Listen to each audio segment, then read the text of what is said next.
amazing...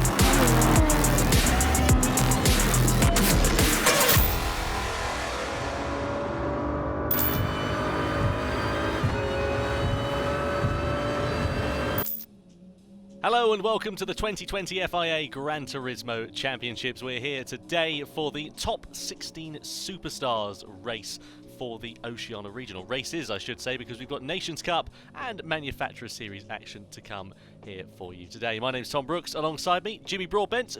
Jimmy, last time out in Oceania, we had some spectacular racing. What do you reckon here today?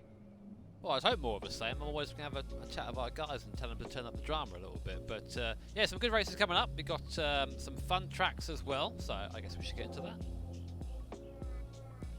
Yeah, first race of the day, we're going to be competing in the Nations Cup at the Suzuka Circuit in Group 3 cars. You can see the tyres available for the drivers there. Racing hard, medium and soft compounds available. 16 laps, 3 times fuel consumption, 5 times tyre wear, and this track is pretty notorious for being quite tough on tyres, Jimmy, so strategy, I think, is going to be quite interesting. Yeah, definitely. Worth noting, of course, that all those tyre compounds have to be used. So as Tom said, the order you use them in and the amount of tyres you use is going to be pivotal to your race winning round here. Some people do 2 stops, some people do 3 stops. Depends on where you are and what car you're in, frankly. So yeah, very interesting to see how they're going to end up taking this race. Well, with that said then, let's head over, shall we, to the grid and get the Oceania Nations Cup race for the top 16 superstars underway. So then over to the grid for the Oceania Nations Cup race for the top 16 superstars. You can see our competitors all lined up, and here is how they line up on the grid. It's Cody Nikolakowski, the man who, to the surprise of nobody at all, is on pole position. Alongside him, Matthew Simmons, again another name that's very familiar with our World Tour events, a Proma GT Academy winner. Then Lindgren lines up on the head of the second row of the grid.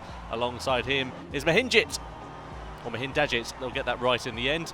Then the third row, Matt McEwen is in P5 on the grid.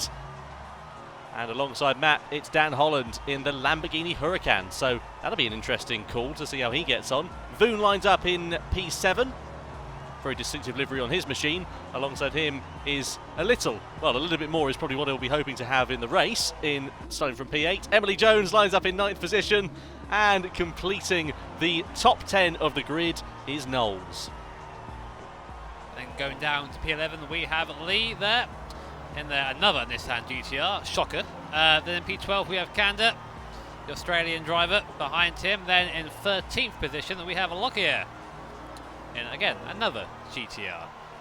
P14 we have Fowles, New Zealand driver there, Kiwi. Then in P15 we have Palmer, another Kiwi. And rounding off the grid is Cy Bishop, back in the field in a GTR. Quite funny that. He hasn't said. It hasn't said funny it is, isn't it? Hasn't said hello to us on his livery yet. So I'll first look at the tyre compounds then, Jimmy. Top 5 all going for the soft compounds. Bit of a mixture though as we go further down between hards and mediums and softs. A couple of softs in there. What do you reckon? So Dan Holland here is going to be the cork in the bottle on the hard compound there in 6th position. It's hard to call. I mean, we've seen some people go for the double softs at the start of the race, then go medium hard at the end, and you can kind of get a good getaway that way. But Cody, of course, that's his choice to make, really. He has to make the choice to make sure he stays clear of everybody. The last thing he wants to do is have a strategy that then puts him in the mix of everybody else and slows him down. So we're looking to try and stay out the front of the field if he can. Cody Nikolakowski rounds the chicane then, and we'll come around the final corner here at Suzuka. 16 laps for these drivers, just to remind you. 3 times fuel consumption, 5 times tyre wear. Who is going to emerge on top at the end of this race? Nations Cup, round 7 for the top 16 superstars. The Oceania region about to get under the way then. As we go racing here at Suzuka, Cody Nikolakowski leads the field over the timing line. Everybody in the slipstream behind trying to get an advantage on their fellow competitors. You can see some people weaving as they head down to that first corner, trying to break the toe of their competitors further behind. But into turn 1, Cody Nikolakowski holds off the charge of Matt Simmons. Meanwhile, Dan Lindgren there in 3rd position by the looks of things, not too far but behind, as well as Mahindajit, who is in 4th place. What about Dan Holland though? As Jimmy said, keep an eye out for him. He is in P6 in that Lamborghini Huracan. He's on the hard compound of tyre. How much of a gap is going to be brought to him as he completes this does this first lap on this hard compound of tyre? Meanwhile, Little there in 8th position, who's on the softer compound, is trying to find his way past, and you can see significantly how much faster he is compared to his fellow competitors, as a penalty being given out there for Lee for probably exceeding track limits or a bit of contact in those first couple of corners. Yeah, very easy to do, and the big dent on the back of Emily Jones's car makes me think it was probably contact with Emily Jones. Here's Little then, coming up to the hairpin for the first time. Great place to overtake if you get alongside there. Just really squeezing past Nick Vuna. Oh, a bit of a sideways moment there for Vuna on exit. Very easy to do on these first few laps when the tyres are still a little bit chilly.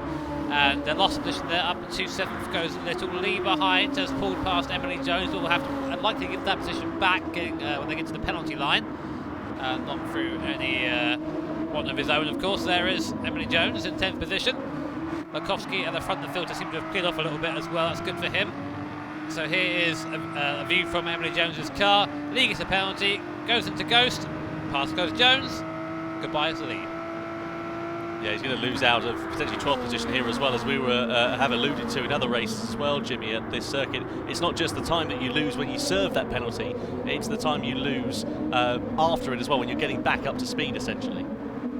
Yeah, so really have to account for that. So bad start for Lee, but of course, best that happens now, I suppose, right at the start of the race. Holland into the pit lane, so does Emily Jones, coming off of those tyres, hard tyres straight away. Soft for Holland, medium for Jones, so different strategies there. Sly Bishop doing the same thing, mediums to him. So interesting mix here, opting to maybe get the medium tyre out of the way quickly, then go for double softs. We know around here tyre wear is pretty strong, it's 5 times tyre wear around here anyway. And plus the Suzuka a bit of a tyre killer, so we'll see what they do in terms of tyre. Now there is also a fuel stop as well, so a bit of fuel saving might help you around here as well, but to be honest I think it's more about tyre wear and just overall pace. Yeah, there's so much lateral load going through those tyres, especially through the S-bends and into the Degnas on the outside. For example, into this right-hander here, this is Degna 1 and then Degna 2. You're putting so much lateral load through that right left-hand tyre, the near side front, that it's going to wear out pretty quickly. Meanwhile, Cody Nikolikovsky, it was 0.6 of a second his gap to Matt Simmons. It's just around about the same there and thereabouts over the course of this lap or so. Matt doing a really good job of holding on to 2nd position. Matt McEwen has dropped back off of the start, started inside the top 3 as we know, is now down into 5th position, as you can just see him there coming through your shot behind Lindgren, who we look at here. Lovely looking livery on there, and that's one of the things I do like about this as well, is we get to see some drivers opting to have different liveries on their cars and a bit of creativity coming through. Sometimes it works quite well, other times not so. Yeah, some call it creativity, some call it something else a bit more rude than that, but yeah, it's nice to see the variation there. I was going to say that Matt Simmons has got a bit of a unique advantage in this race. It's that he's actually driven this car in real life. He's raced it. So he's got a bit of an advantage there, and let's see if he can use that to find his way past Cody.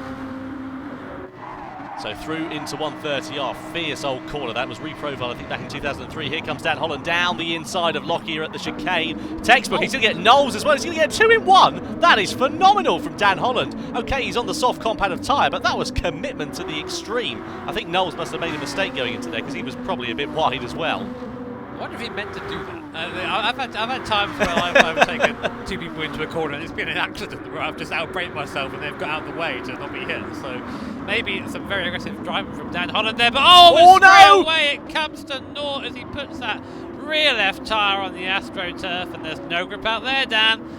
Found out the hard way, and there he is now down the 14th place. From hero to zero in a couple of corners. Oh dear for Dan Holland. That is so disappointing, because he was looking very strong indeed at that point. Meanwhile, Mahan Dajit, who is in 4th position, he has got a penalty, as you can see on your screen at the moment. That's the red flashing dot on the left-hand side on the tower graphic. So 1 second penalty that he has. Not quite sure what that's for. Might be due to contact with another driver. Could be due to exceeding track limits. But look at how close 3rd, 4th and 5th are running. They're both all on the soft compound of tyres, so they've got no advantage compared to everybody in front of them. But they're all running very close indeed. Cody just breaking out a gap. Not quite what we saw from him last time, though, Jimmy, in round 3 when we were last commentating on this. Because we saw Cody just clearing off into the distance. Yeah, not yet. He seems to maybe not have that same level of advantage than before. So penalty here. That's going going to let McEwen through. There he goes. 1.5 seconds feels like an eternity, that does. Because basically just applies the brake for 1.5 seconds until you get to a certain limit of speed, and then you stay there, and it's horrible as any sort of driver. Looking back then from the leader car, Cody Nikolakovsky, head of the field. Got second, third and fourth in our frame behind us. Of course, Nissan GTR being the car of choice, it seems. And Suzuka here today, as Matt Simmons goes a little bit wide there, coming on to the back straight. We do have one car that isn't a Nissan GTR, but Dan Holland did a good job of putting that out of contention down at T1 last night. We've seen all angles of that Lamborghini Huracan, I think it's fair to say, in these first few laps. So, what can he do on that recovery? He's down in 13th position. Of course, he's on the soft compound tyre and has got a good chance of making an ascension through the field, but it's really put him out of competition. Meanwhile, someone who's not out of competition is the man we're riding on board with, Matthew Simmons. What a brilliant performance this is to keep onto the back of Cody Nikolakovsky. Whether he just absolutely loves Suzuka or whether he's been practicing that little bit more to keep up onto the back of Cody, I don't quite know, but he is looking very strong in these opening stages, I think it's fair to say. If we look at the lap times last time around, Matt Simmons was just quicker by a couple of hundredths of a second compared to Cody Nikolakovsky, so he's doing very well actually, and those two having broken a bit of a gap back to Lindgren, who gets all sorts of better shape out of the second Daytona. It's illegal practice, mate, I'm telling you. Driving the real car is illegal practice. That's not allowed. We're going to have to give him a slap in the wrist for that. Here is the fight then between Lindgren and McEwen. We're on board with McEwen at the moment. Getting a bit of a draft round here. Now this GTR, we've not seen it against many other cars, so I can't really tell you if it's quick or not, but with the two cars we have seen it against so far, Tom and I, it seems to be pretty strong in a straight line, this thing. So the problem is, if every car is strong in a straight line, then no cars are strong in a straight line, so it doesn't really matter too much. Of course, this thing has an aero profile of a two-bedroom house, this thing, coming down the back straight, so it's good to get into the draft for the guy in front. This seems at the moment it's quite hard to find any way by in the straight line. It's all done in braking, and that's where having a good brake foot on you is definitely advantageous here as we come through the chicane. Lindgren a bit hairy on the exit there. You saw in the second part a little bit of oversteer, and that's allowed McEwen to get a bit closer coming onto the straight. He's going to have a run down the straight now, plus the draft. He might be able to have a go to T1. Let's have a look. Down this straight then, has he got the advantage of the slipstream? Well, he has, but has he got enough momentum to be able to use it in towards that first corner? Not quite at the moment, but still running very close indeed. The problem is it tightens up as you come in towards these S-bends. It's so much one at a time through there unless you're feeling particularly brave, but not at the moment there for Matt McEwen. So let me give you a scenario, Jimmy. You're Cody Nikolakovsky, you've got Matt Simmons chasing you down, keeping that gap at a constant from the race lead. What are you doing at the moment in terms of your strategy? What's going through your mind? Don't crash is the first thing that will go through my mind. Cody, for example, he'll be looking forward. He won't care what Matt is doing. All he'll care about is putting a gap. He's a man that's very focused on his own race, and he'll be looking to just try and spread the gap if he can, and then he'll stick to his strategy. The worst thing you can do is react to somebody else's strategy and then compromise your own, because really that's how you end up losing a lot of time. And McEwen here, just speaking of losing time, I think he's actually a bit quicker than Lindgren in front, but just hasn't quite got that pace underneath him to get by at this point. Yeah, just coming through in towards Spoon we are now then with Matt McEwen. Just keeping an eye out for the different sector times and lap times. Last time around between Lindgren and Matt McEwen, Lindgren was a 1:58.7, Matt McEwen a 1:58.5, so a couple of tenths of a second faster clearly at this stage. The problem is all the while he's stuck behind Lindgren, he's not able to build out a gap, or close that gap I should say, rather down to Simmons and Lukovsky, who are out in front. Meanwhile, I was just about to say Emily Jones has been closing a gap down to Knowles in P11. Jones has made a pit stop already. She's on the medium compound of tyre now as well compared to Knowles, so those medium tyres will be a little bit fresher underneath her. And although they're the same compound of tyre, that does make a difference, doesn't it, when they've got just a few laps less use in them. Oh, definitely. We're seeing it right there through 130R, just on the way in, really quick on the way in. Will Jones have a lunch here at the inside? No, she thinks better of it. She's giving a flash of the lights to Knowles before, I think. So, hey, look, get out of the way. I want to go. And you see Knowles there getting it wrong. Oh, okay. So, yeah, that was an interesting one. Knowles got it wrong coming out of the chicane. And I think Jones just didn't anticipate him being that much slower. A bit of a bop there on the rear of the car, which slowed them both up. I'm sure it's going to frustrate Emily a bit there as come down the straight. But meanwhile, the battle's still going on for third place. McEwen really close now to the back of Lindgren. It looked like Knowles hit the pit limiter or something in the middle of that corner. He slowed up so much. Meanwhile, on board here then with Matt McEwen coming through these S-bends, getting closer into the Degnas is not a normal overtaking opportunity, but could McEwen think about inventing something? I don't think so. What his best bet would be is surely into that hairpin. You can see just how much more Lindgren is having to work that car, taking a little bit of a wide line through that apex there. Is that going to compromise his run coming in towards this hairpin? Is McEwen going to think about darting out under the braking zone? Lindgren goes defensive, closes the door very firmly there on Matt McEwen, but runs it a bit wide on exit. Is McEwen going to get a good run out of the corner? He slides the rear tyres just a tad, and that doesn't allow him to pull alongside Lindgren on the exit as they go through in towards the Spoon curve. Not quite at this point for McEwen. He needs to really set this up properly, make sure he gets a great exit coming out of a corner like here, like a Spoon. But the problem is he closes up so much in the corner that he has to then let off the throttle because he risks running into the back of Lindgren and then just loses his run down the straight. So now he's only getting the run right at the end of the straight, whereas really he should be looking to have this at the start so he can pull by and get through. But McEwen, again, incredibly quick for 130. Where do you go here? Has to go to the outside because Lindgren's, of course, crowding the inside line. Is he going to do it? It's a long way around here. There's not really space for both of them. We're going to get through. McEwen muscles his way by Lindgren. That's what I'd like to say. Rubbin is racing. Reckon isn't, but Rubbin is. That was a brilliant move there. My arm was in the air as he came through there and got past. Meanwhile, the race leader Cody Lakowski into the pit lane out on the hard tyre. Presumably, as we've seen in other races, he'll only do one lap on that harder compound, get it off and stick a set of mediums on perhaps for a few more laps. There he is. You can see him just in a bit of traffic here. I wonder if that's going to halt his charge a little bit, just being so close to the likes of McEwen and Lindgren. Yeah, I think that he'll likely be gapped by these guys, but we'll see. I mean, he needs to come into the pits anyway. It'll probably be end of this lap. He'll come in and bolt those mediums on, then just go to the end. I don't see a reason why you would do anything else. The hard tyre is just so slow around here. The only lap it's good for is probably the first one, to be honest. Even with the tyre wear, you can just about hear the twin turbos there of the Nissan GTR. Just sucking air into the engine as we come up now towards the hairpin here. Smash on the brakes. Try and hug the apex in. They're a little bit wide. They don't seem to take the apex as much. They tend to take the middle ground for this a bit quicker. Something to keep an eye on for, of course, Filakovsky is behind him is Little, who's on that soft compounder tyre. He's looking to come back through the field. So what Cody really wants to do is not get involved in either of these guys' fights. Get in the pit lane, get on that medium, get in some clean air, and just race. Yeah, absolutely. Well, you see that there with Lindgren. He just ran a little bit wide for the first phase of Spoon there as we ride on board with Little here. Now Lakowski has got a run on his fellow compatriot. You can see Lindgren goes defensive, goes to the inside line, riding on board here with Little as we come down towards 130R. Is Lakowski going to be able to do anything? No, didn't think he would be able to with that harder compound of tyre. Little, of course, on the soft compound of tyre as we ride on board with him now into the chicane. Lakowski doing a good job.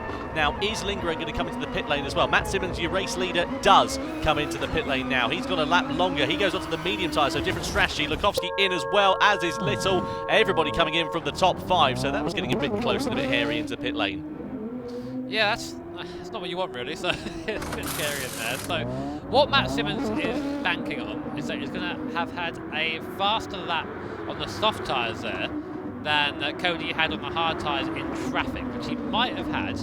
We'll see. And now Cody has come out behind Lindgren. They're both pitting at the same time. So really, this is a little bit of a disaster for Cody because Lindgren's on that hard compounder tyre. Cody's going to have to go at the speed of Lindgren in front. He won't be able to drive through him, but I'm sure he'll try anyway. He's going to chuck one up the inside at the S's. Now it's around the outside. Oh my word, there you go. That's a tyre difference, ladies and gentlemen. Cody is not waiting around. Past he goes, up to Dunlop now. Past Lindgren like he was standing still. He needed to have that move. He would have let Simmons get away otherwise. I think he knew that. So very, very firm passing by Cody.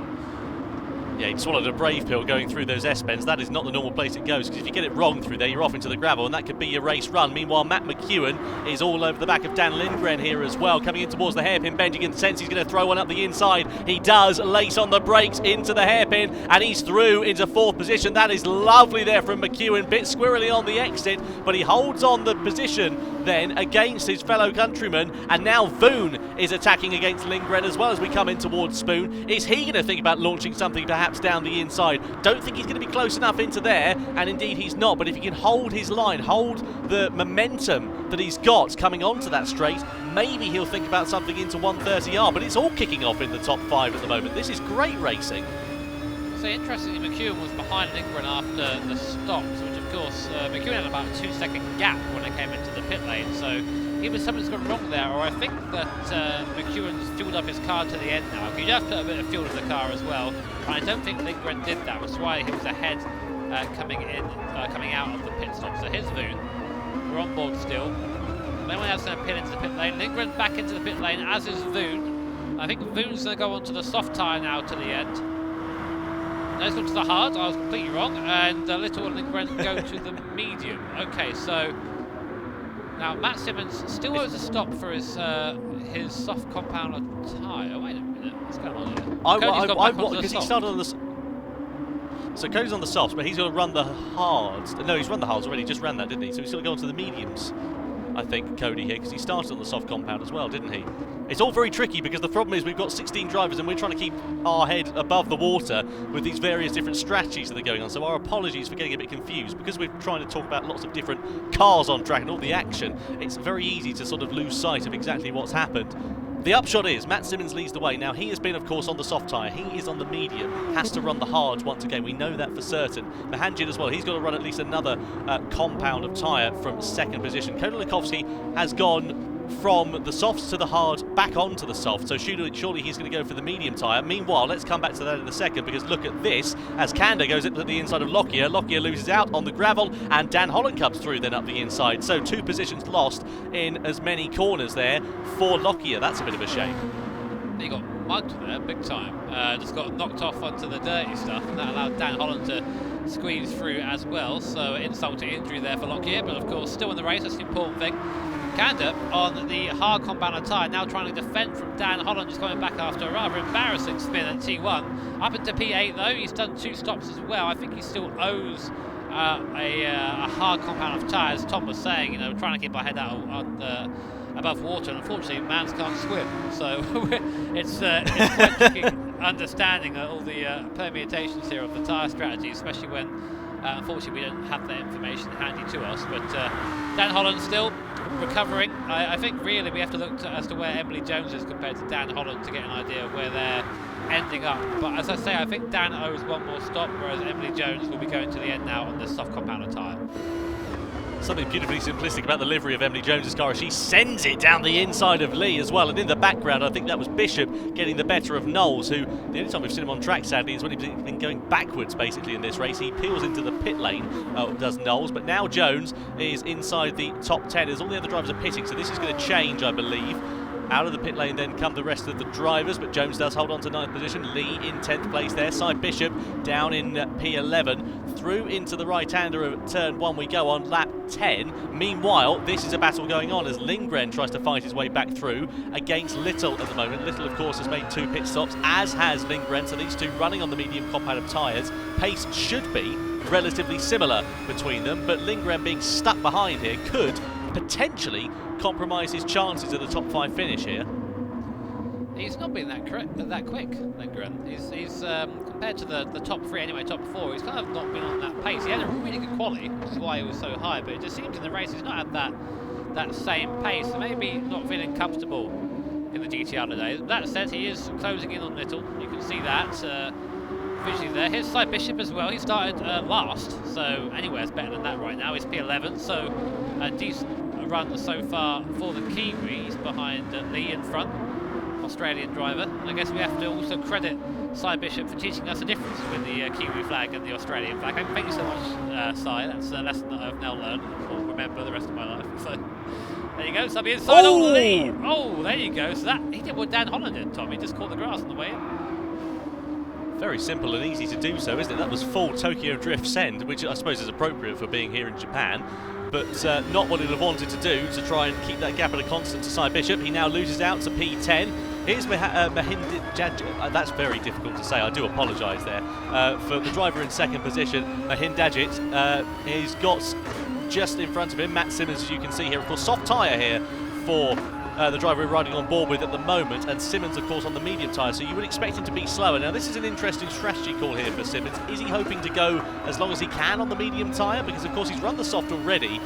Or is he going to come in at some point soon, go onto the hards, and then make another stop onto the softs? I think that would be a bit of a risky strategy, I think it's fair to say, because he would lose out more than he has got to gain at the moment. I don't know what it is about this race, Tom, but it's broken my brain trying to understand what everyone's doing on their strategies. I'm trying to keep track of them, but you look away for a second to look at another battle, and suddenly they've changed like tyres 5 times and you missed it. So, but we'll see. We'll see what happens here. Of course, both the guys, first and second, they both are a stop at the moment. Matt Simmons started on the medium tyre, so we know he has to take the hard. So I think what he'll be doing, he's going to pretty much the end of the race until he gets that hard tyre. Cody, by comparison, these guys of course started together, Simmons and Lokowski. Cody, by comparison, also owes a stop, but he's on a soft compounder tyre now, so closing back up to these two now. So, yeah, I wonder how this is going to work out. But both, I'm not sure about Mahandajit, which I guess I'm probably saying it correctly as well. I'm not sure about him. I think he still owes a hard tyre as well. So, top 3, I think both all owe a hard tyre so far. I'm sure Cody's got to go onto another competitive tyre. Please forgive me if I am wrong, but I'm sure he's got to run the hard competitive tyre, doesn't he, at some point? The thing is, what he's now relying on is to get himself...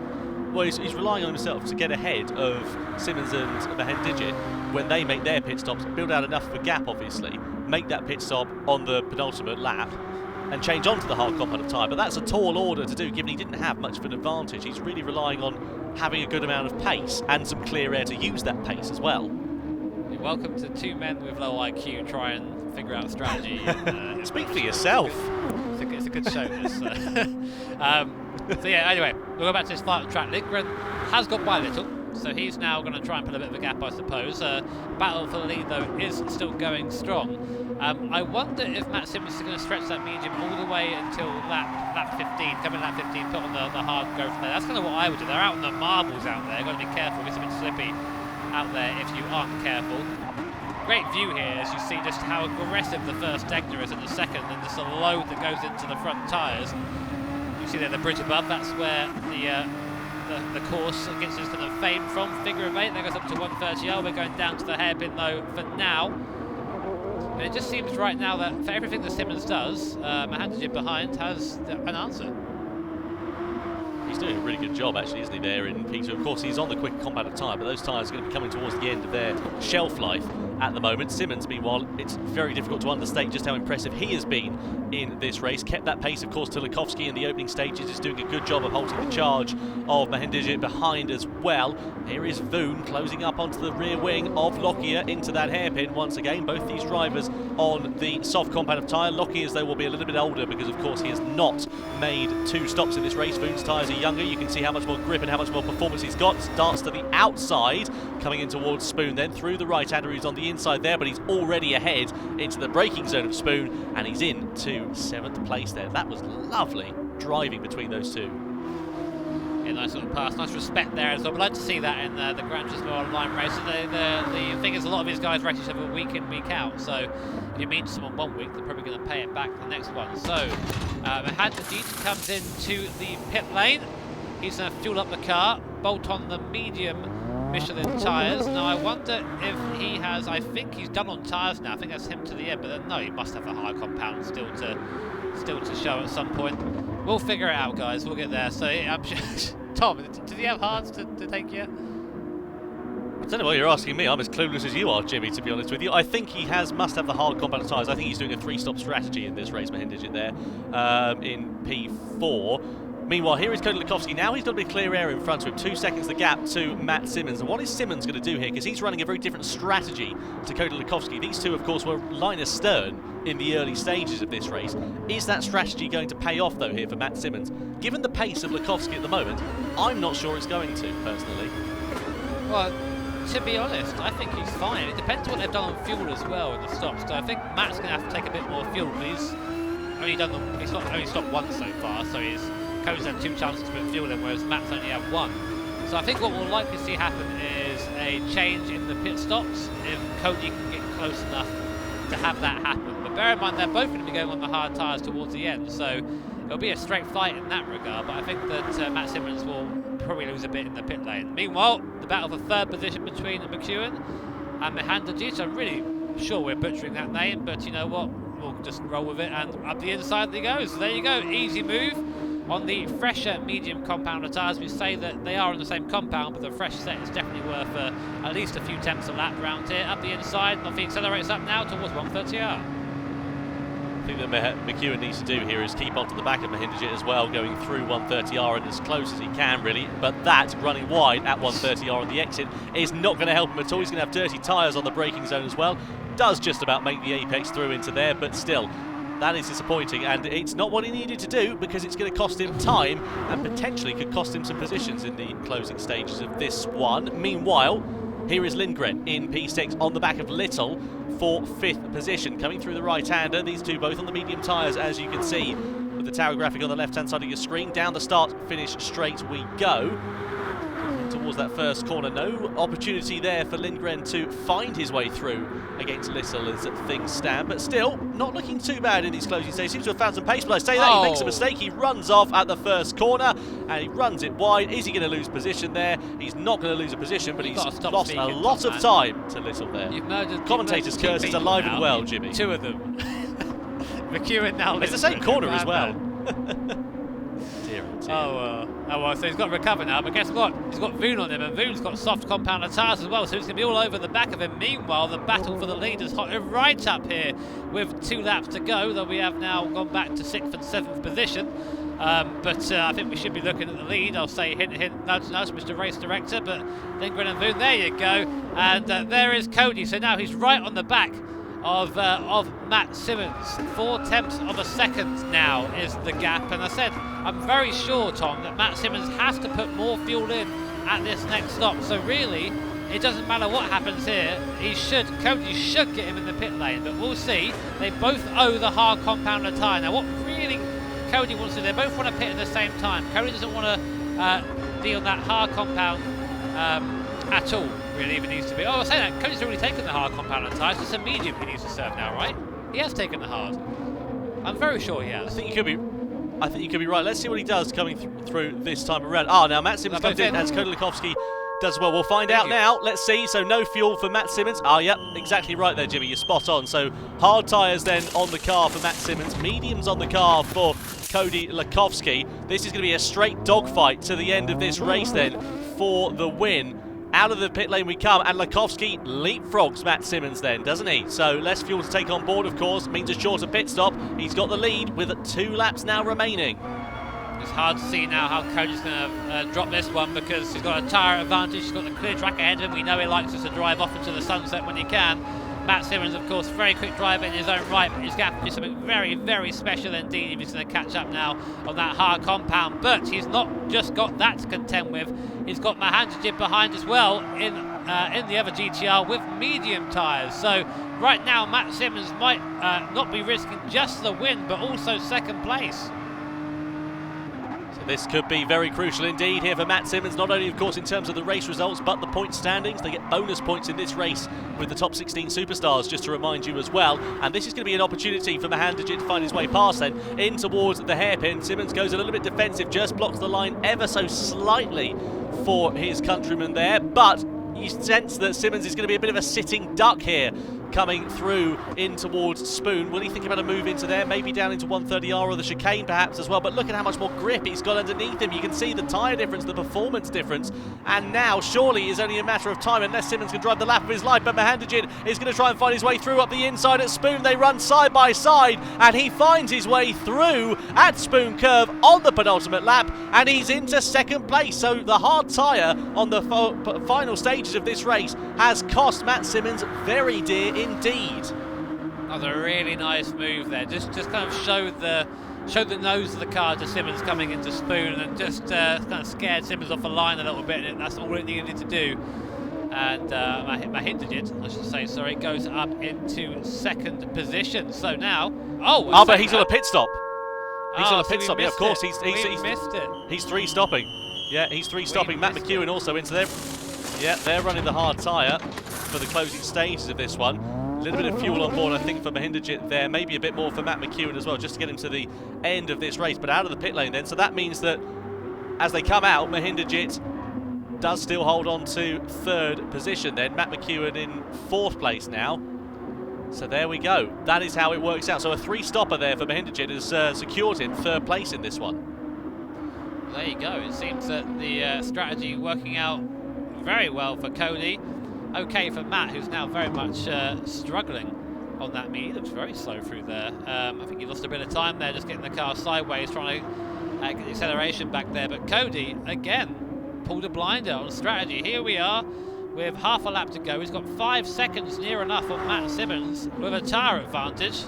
All smiles, I think, inside the Australian's car.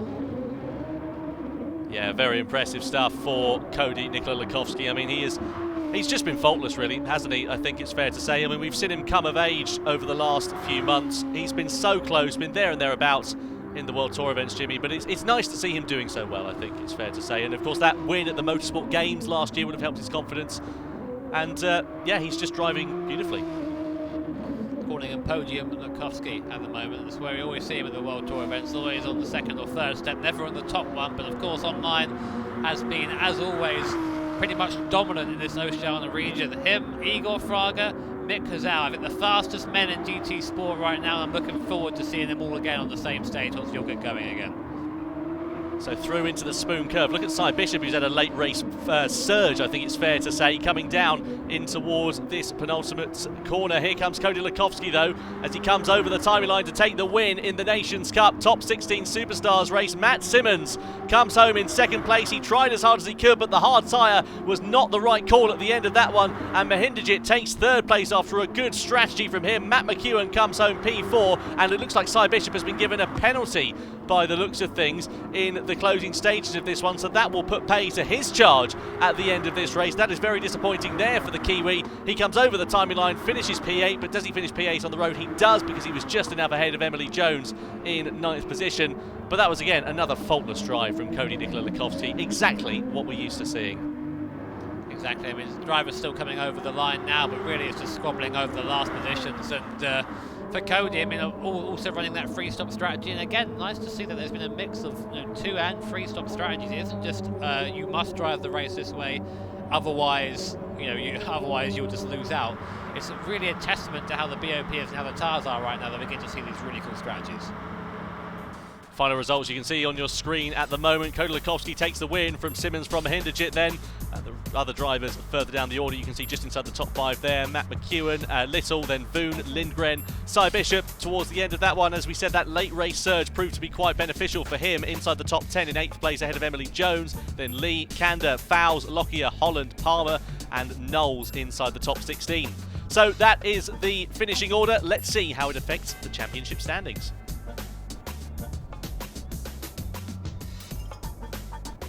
So here are the championship standings then for the Nations Cup Top 16 Superstars for the Oceania region. Cody Laskovsky maintains his lead at the top there. You can see, though, the big movers, Matt Simmons and Mahindra there, move up positions courtesy of their results here today. Matt McEwen, despite finishing inside the top 5, is down into 3rd. Emily Jones also down into 5th position there, Jimmy. So interesting to see how things are playing out here. So some strong results have clearly cost a few drivers some positions and gained some for others.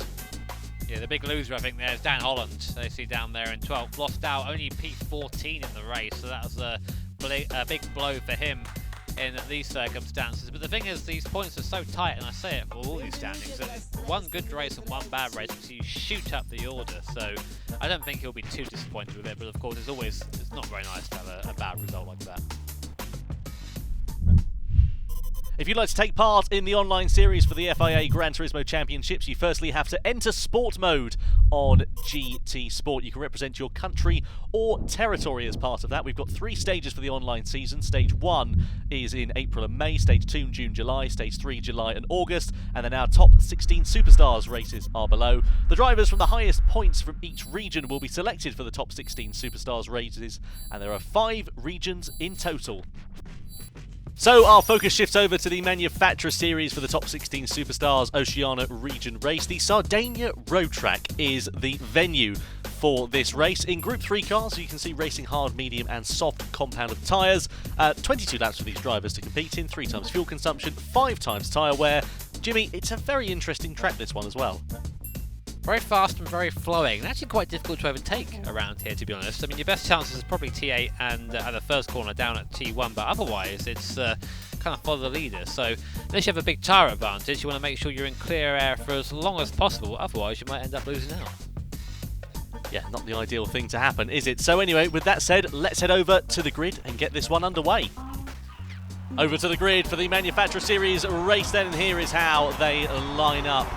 All 16 competitors then. Group 3 cars, just to remind you, and on pole position it's Adam Wilk in the Ford GT. It's an old one, but it's a good one. Alongside him, Cy Bishop in the Toyota GR Supra. Keep an eye out for him. What can he do with that very colourful livery? Dan Holland lines up in P3 in the Lamborghini Huracan. Hopefully he has better luck than the Nations Cup race we saw just a few moments ago. Then McDonald lines up in 4th position in the BMW M6. Porsche is being driven by Matt Simmons in 5th place. And alongside him is Cody Nikolakowski in the Mercedes-Benz down in 6th position. He'll need a good start from there. Noble lines up in 7th in the Lexus RCF. And in P8 is Emily Jones in the Audi R8. Lovely looking livery on that machine. 9th place is Brown in the Ferrari 458 Italia. And then in 10th position is Phillips in the McLaren 650S GT3 machine. Not used to seeing those. Mahindra is in 11th place in the Nissan GTR. And then in P12 is the old but gold Aston Martin of Bug. 13th position on the grid, Matt McEwen, the Alfa 4C. He'll have work to do from there, believe me. And it won't be an easy task in that car. Then Wong lines up P14. And the final row of the grid is comprised of Alan, also in the Alfa Romeo 4C. And Jonathan Stankowski in the beautiful Volkswagen Beetle Group 3 machine. So, Jimmy, we can see our tyres for the first time on your screen on the left-hand side. What are you thinking? It looks like Wilk is going for the typical breakaway. Interesting to see that Bishop is going to be starting on the medium compound, so he'll have to try and keep Holland behind him for as long as possible, but I'm sure Holland will have ideas. Meanwhile, down the back of the pack, Wong there opting to start on the soft tyres, as Noble as Brown. So maybe they're looking to try and break through early. So we might see some more free stoppers here today. Well, we're normally used to seeing the hard runners starting on drivers who start on those tyres, I should say, getting off them as soon as possible. There's only a minimum time of 1 lap that they have to run them, so expect the likes of Mahindra and Stankowski to come off of those hard tyres as soon as they possibly can and get onto a faster compound. Anyway, through the final kink we go. Adam Wilk in the Ford GT is going to lead the field over the timing line in these Group 3 cars here. So, it is the top 16 superstars for the Oceania region. Round 7 in the Manufacturer Series. Who is going to take the checkered flag in 22 laps time? Well, we're about to find out as the field come over then, and we get ready to get the race underway here at the Sardegna road course. Wilk leads the field over the line as we come down towards that first corner. Over the rise, lots of drivers weaving in the background, trying to break the slipstream as they head into that very heavy braking zone. Dan Holland with significantly more grip underneath him. Bishop getting quite close under braking there as well against the Ford GT, but the Toyota driver has to hold on to second place, and he's a bit of a sitting duck here because he's got very big pressure from behind of Dan Holland, and you can sense it's surely only going to be a matter of time before the Lamborghini driver finds his way through. But in the first couple of corners, he holds firm and holds P2. Yeah, we're trying to set himself up for T8 on the end of the back straight for now. Can't really pass on this section. There's Cody Nikolakowski, of course. Mercedes-Benz AMG driver, has been for as long as I can remember down the Manufacturer Series. One of the drivers that refuses to drive anything else. Always good to see someone stick by their manufacturer like that. Looking at the inside of Matt Simmons, not really quite there. Dan Holland also had a swipe at Cy Bishop just up ahead as well, but didn't quite make that stick either. Cody's trying to get into the mirrors of Matt, but Matt will know better than that. Of course, we say it every time we see him. He's had real life racing experience, as has Matt Simmons, so you've got to do a lot to get inside his head. Meanwhile, here's McDonald in the M6, currently in 4th position. So we have soft, medium, from first down to 4th position. The medium runners holding on well. Yeah, not doing too badly at all here in these opening laps then. What about the hard compound tyres of Mahindra and Stankowski? I think something might have happened to Stankowski there on that first lap, because he dropped back a little bit there from Allen, more so than we're used to expecting. Going on to the medium tyres, so no drivers left on the hard tyres at the end of lap 1, the start of lap 2 here. Meanwhile, here is Noble, not doing too badly at all. He's on the softer compound and putting a lot of pressure on Cody Lakowski. That is not what Lakowski needs, of course, because we're used to seeing him fighting at the sharp end of the grid, as we saw in the Nations Cup race. The Manufacturer Series race, though, a bit of a different kettle of fish, and that Mercedes-Benz has not been as competitive so far in 2020 as we're used to seeing.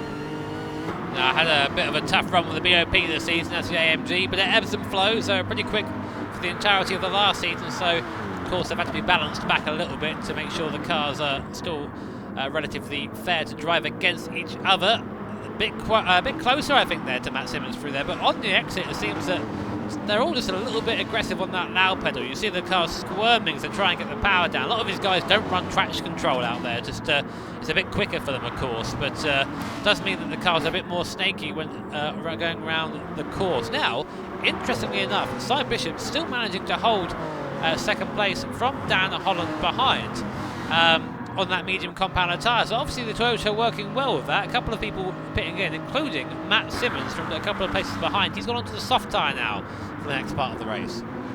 Yeah, McDonald going the other way, going from the mediums to the hard compound tyre. Look at Lakowski under all sorts of pressure here from the Lexus driver of Noble then. Is he going to be able to find his way through before too long? Coming through that S-bend, hard on the brakes we go, and in towards the left-hander which follows. It's a good overtaking opportunity if you can send one through down the inside there, but no such luck there for Noble, who of course right behind has also got the likes of Emily Jones in that Audi R8. The lovely looking livery on that Audi as well, but Jones also, again, not too far behind her is Brown, who is likewise on the softer compound tyre. So these two, a bit of an interesting call at this point, because they're on the slower compound tyre, but they're doing a good job of keeping their fellow competitors, who are in theory quicker, or at least on the quicker compound tyre, honest at the moment. So it was nice to see that TTR livery on Emily's car. It's been her team for a very long time now, even before she started getting into the Gran Turismo side of things, so good to see her repping it here too.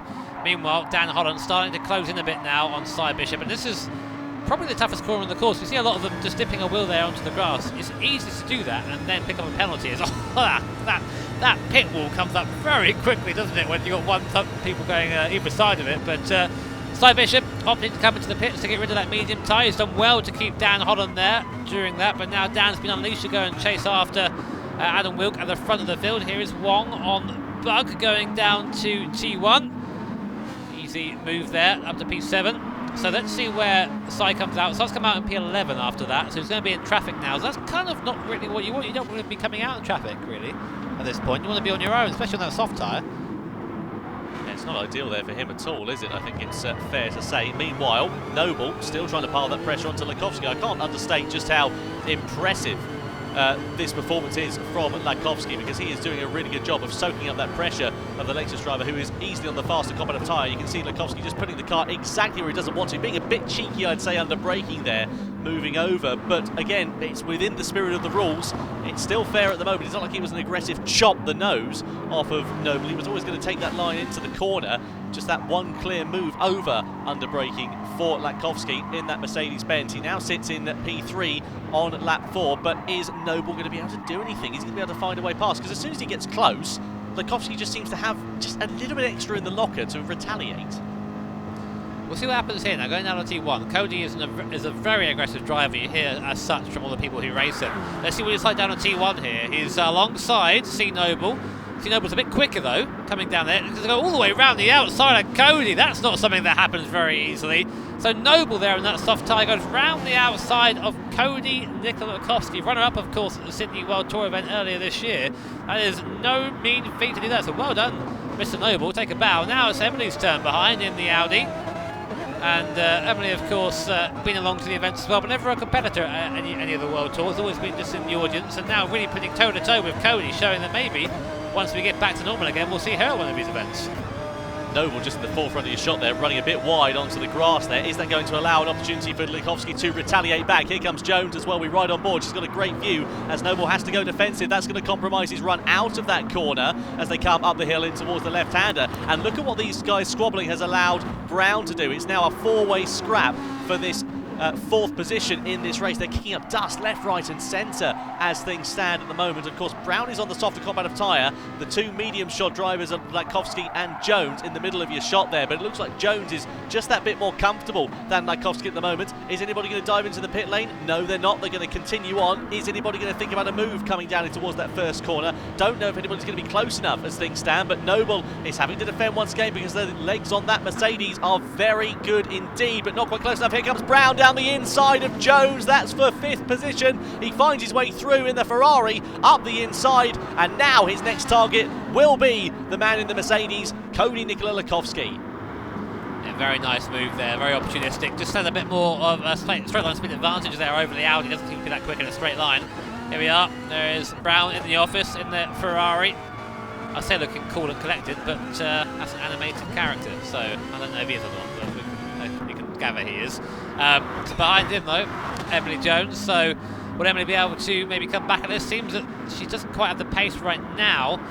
And of course now Brown will go in pursuit of Cody. He's on that medium compound tyre. Again, Cody doing pretty well to hang it in there on the medium compound. There is a speed disadvantage of about 5-6 tenths a lap, I think, between the softs and the mediums. So to keep it where he is, he's doing a fairly good job. So here's Matt Simmons. He was of course about 5th or 6th position before pinning in for his soft compound tyres.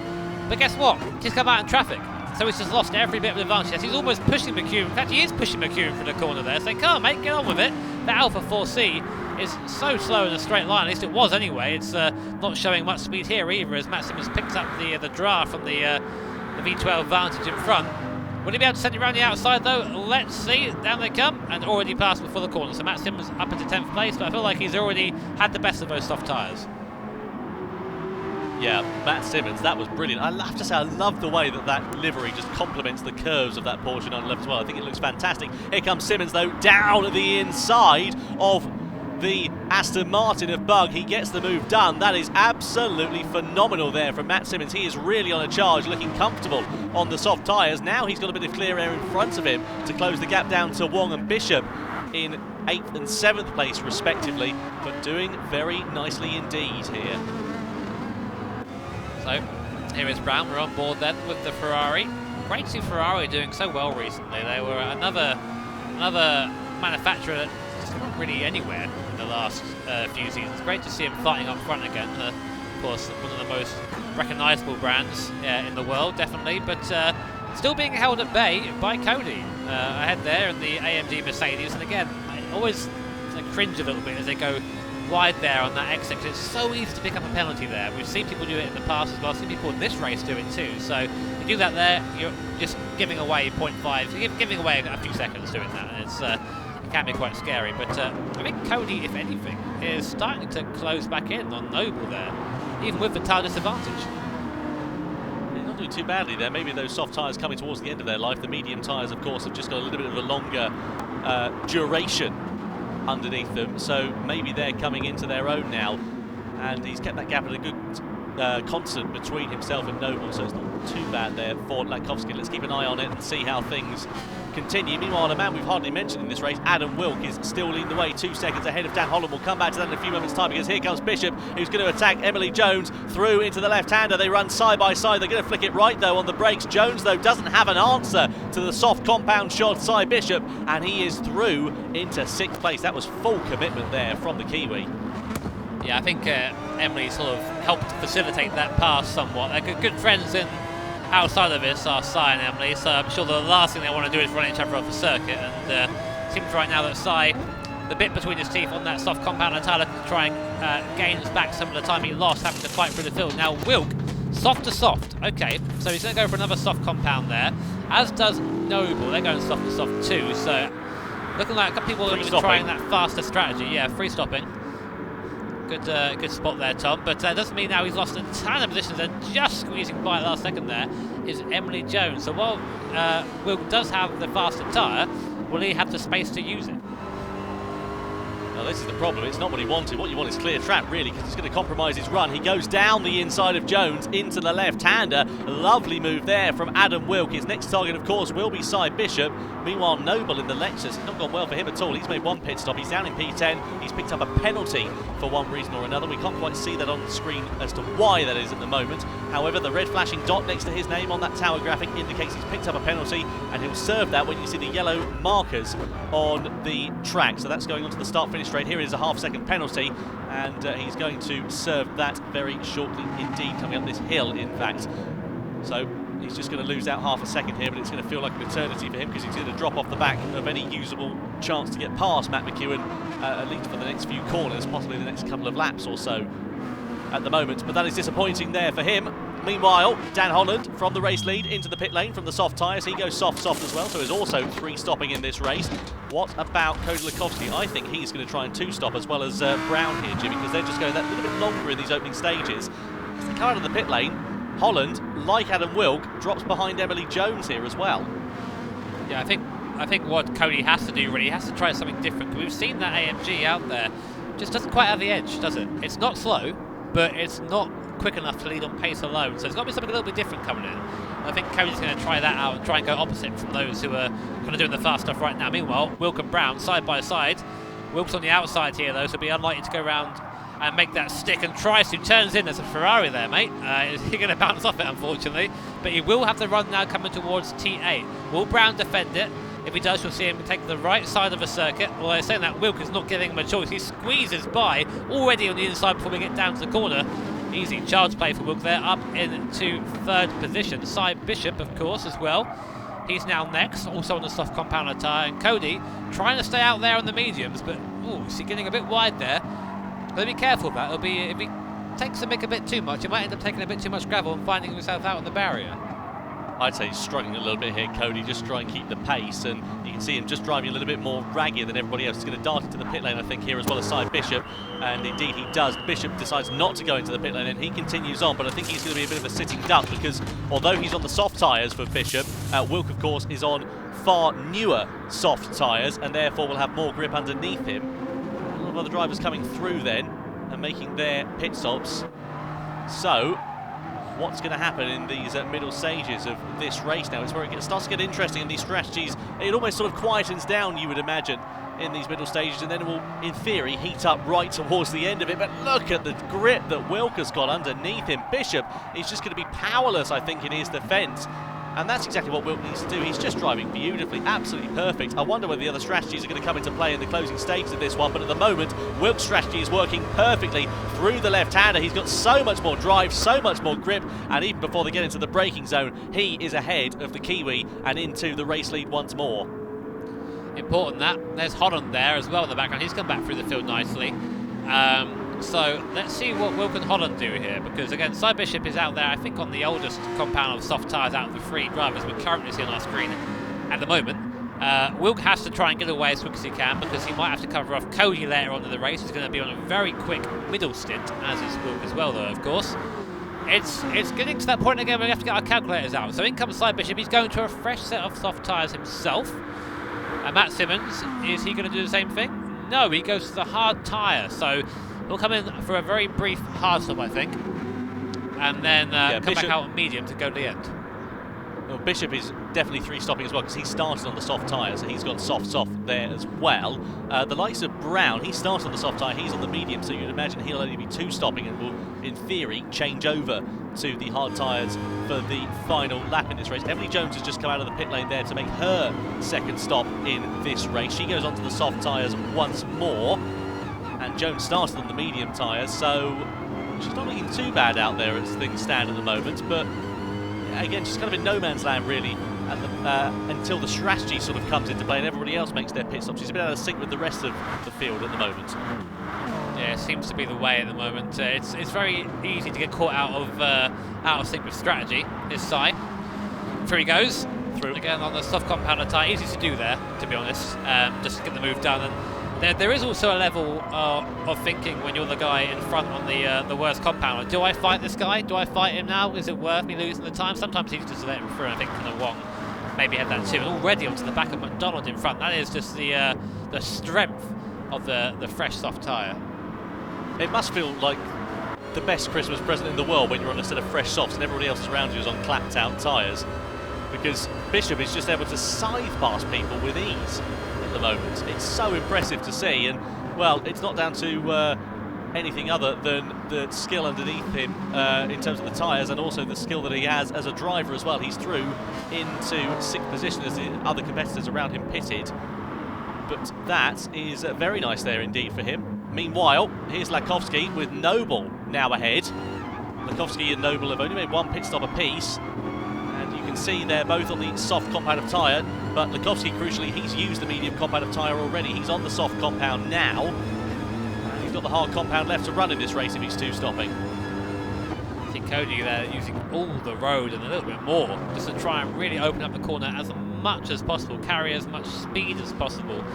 Just really trying to wring the neck of that AMG around here. And you know what I'd really like to see? I'd really like to see somebody else in the AMG and just see where that car sits. You know, because Cody's, you know, I know you may think we say it a lot, but he's a very quick guy, is Cody. So I'd be interested to see what someone else can do with the AMG. And there you go, great line for the last corner. Has the run on the way out, but does he have the top speed to get by? Noble was all at sea going through that there. I think he missed the first apex. That compromised him. Now Lakowski pulls side by side with his fellow countryman then. The Lexus driver now moves down to P4 as Lakowski is ahead even before the braking. So, Noble was very late on the brakes there, just trying to keep that gap as close as he possibly could. But ultimately, it wasn't to be a retaliation for him. And now Lakowski has got a bit of clear track in front of him. 7.4 seconds. That'll be a very welcome sight indeed. I think so. It's... we'll see what we can do with it, though. Of course, the thing is that I think him and Wilk are on similar strategies, so really it's going to be a push now. But something that I didn't know is that Holland has come back through the field. He's now leading the race. So there goes Dan Holland from Wilk, and these guys are both pulling away together, it seems, at the moment. So this is the point where you think, right, is it worth squabbling for this now with 8 laps to go? Or do we try and pull away a bit from the rest of the field and make it so it is only a two-way fight and not a three-way fight at the end of the race? That's the difference, isn't it, between that? It's strategies that are going on, and almost, mind games as well, I think, between these drivers as they're trying to work out what the best way to do things is in this race. Lap 14 out of 22 we're on. It's about to start into the closing stages of this one. We can see Wong on the left-hand side of your screen, that graphic again. It's got a penalty next to his name for one reason or another, as looks like Allen is just getting the better of Stankowski for P14 and 50. Those guys actually having a nice little squabble for position down in the lower half of this race. Dan Holland doing a really good job here, actually, I think it's fair to say. It'll be good for him as well, given the difficult race he had. Now Emily Jones has been given a penalty for exceeding the track limits there. That's not going to be too costly, I don't think, because it's only half a second, but still, it could allow Simmons to close up just that little bit more and potentially launch an attack or a charge. Yeah, I think the penalty zone round here, from memory, is on the start-finish straight. Is it not? It's out of turn 8 into turn 9. Oh, okay. Where the penalty zone is. So yeah, you'll still lose a bit of time there, of course, but it could be a lot worse if it was at the start of the start-finish straight. Trust me. But Simmons is gaining anyway, so I think this is going to be a easier, done and dusted anyway at this point. But yeah, always upset to get a penalty. On board now with Matt Simmons in the Porsche, of course.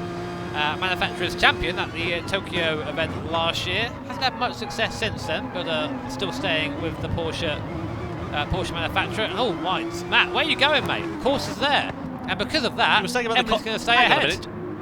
You were saying about the commentators, Kirst, a few moments ago. What have you done? You're just bigging him up, and then look what happened. I think he's shocking getting nervous. Can't perform, He's well, being watched, you know what I'm saying? Goodness me. Well, here is Noble then in 4th position. Just keeping honest to Cody Lakowski, that gap has increased over the last few laps or so, just to give you an idea of the difference in pace between those two drivers. Lakowski last time around a 118.497, Noble a 118.955, so now he's got some clear air. Lakowski is putting the pedal, rather I should say, to the metal, and is closing that gap down. It's come down by a second between himself and Adam Wilk, so I don't know whether he thinks he can mount a challenge for the race win, but he is going to have to drive out of his skin, and is doing everything he needs to be doing at the moment to at least close that gap down to the de facto race leader in this one. I think so. At this point, there's this is the bit where strategies start to come together, the bit we have to start thinking if you're a driver, right? Okay, who's done what? Where am I? Am I in with a chance here? That's the bit you got to try and consider. And then, do you push or do you continue? Oh, was that a little bit of a punch there from Matt Simmons, or was that Emily just getting it wrong into the braking zone? Because when you start winding the brake bias back in these cars, it's quite easy to lock the rears if you're being a little bit too aggressive. But still ahead. These guys, I think, just losing time with each other right now. Yeah, they're probably having fun. Meanwhile, Cy Bishop's got a penalty there in 4th position. He's bringing that gap down to Cody Lukowski. He's gone ahead of Brown there as well. It's a half-second penalty, so that's for track limits there for Bishop. Again, won't cost him too much time, won't cost him a position as such, but still, it's just going to put a bit of a pause temporarily. Well, I say temporarily, for about half a second or a second or so when he serves that penalty. And he's going to have a little bit more hard work to do. Here is Jones versus Simmons once again, though. This is for P9 at the moment. Jones doing a good job of keeping that defensive line once more. Simmons really putting the pressure on to Jones here, coming in towards the left-hander. Hard on the brakes they go. Jones putting that car exactly where Simmons doesn't want. She's driving brilliantly actually here, and as you said, Jimmy, I think it's the familiarity between these drivers that probably helps a lot as well. They race with each other a lot, and there's a good amount of respect between all of these competitors. Yeah, but the thing you have to think is, right, am I going to be respectful or am I going to race? You know, like I race with my friends a lot. I have friends, I'm as surprised as you are. But when we drive together, you know, we're friends off track. On track, it's, you know what, you know, I'll be respectful, but hell, if they're going to run me out of room, I'll run them out of room back. You know, like that's how you got to do it. It's a different story when you're on the circuit, and I'm sure these guys employ the same sort of thinking. You mean Sergio Aguero's not your friend after he ran you off track either? Oh, we're besties, mate. We text up until late hours of the morning. Goodness me. Well, Noble into the pit lane then from the hards to the medium compactive tyre. He has been on those for as short a time as he possibly can. Goes onto the medium tyres. He has made his 3rd and in theory final pit stop then. Just under 4 laps now remaining. So is this going to be a race between Dan Holland and Adam Wilk? Is it going to be between Cody Lukowski and Adam Wilk? Is it going to be between all 3? That's the question. It's going to be pretty close, this one, I reckon, because Dan has done a really good job in this middle stint of keeping that pace to Adam.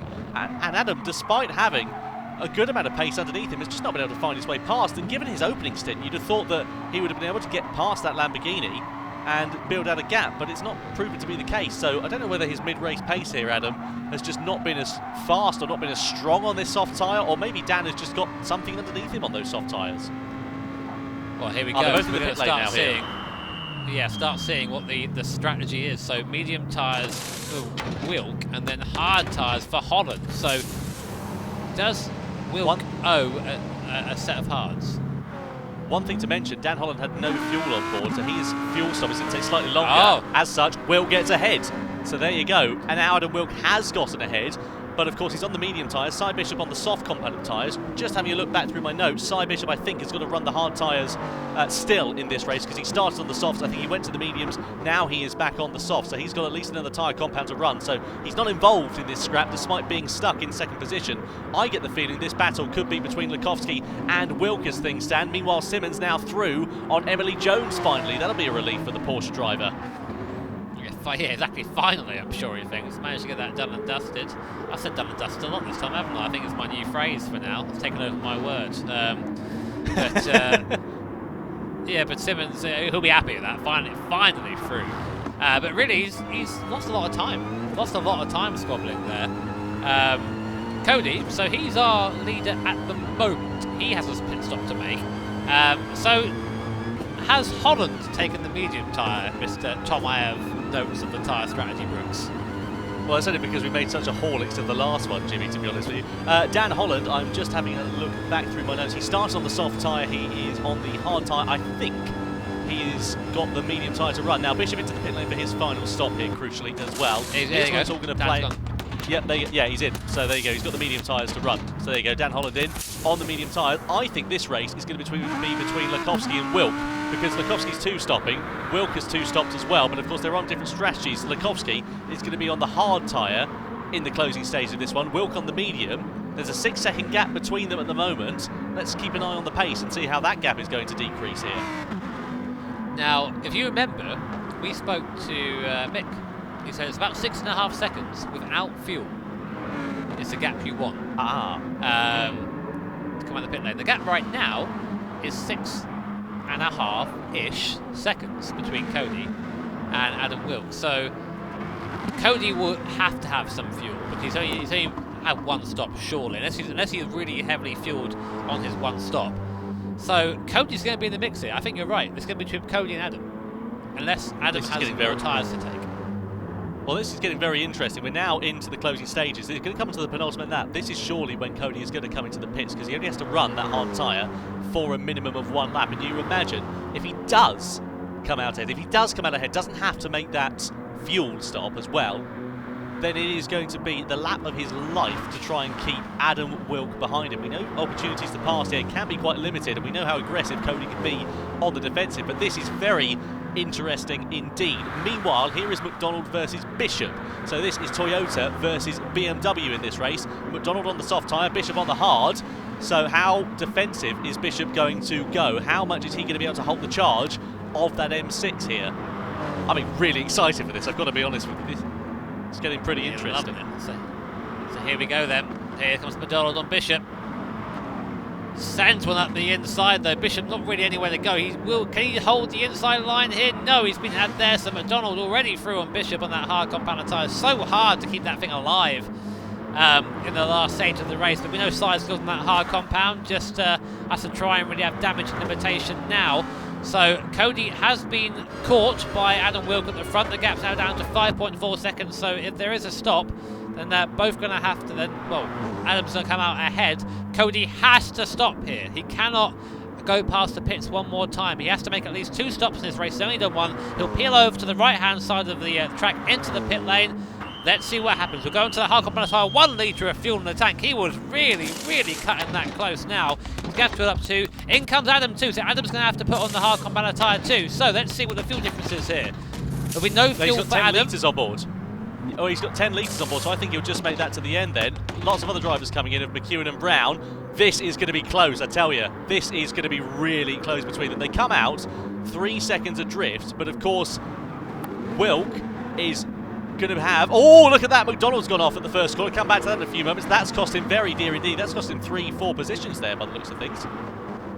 That'll run away. I mean, it looks like Cody's paid a blinder here. He's 4 seconds up the road. All he's got to do is drive to the end of the race now. But meanwhile, the battle for second, third and fourth is about as hot as it gets. So Wilk, the lead sort of train. Cy Bishop there in third on that hard compound tyre, just trying to stave off Dan Holland. He's going to have the draft, though, coming down towards T8. Will he send it up the inside? It's about your last chance to do so.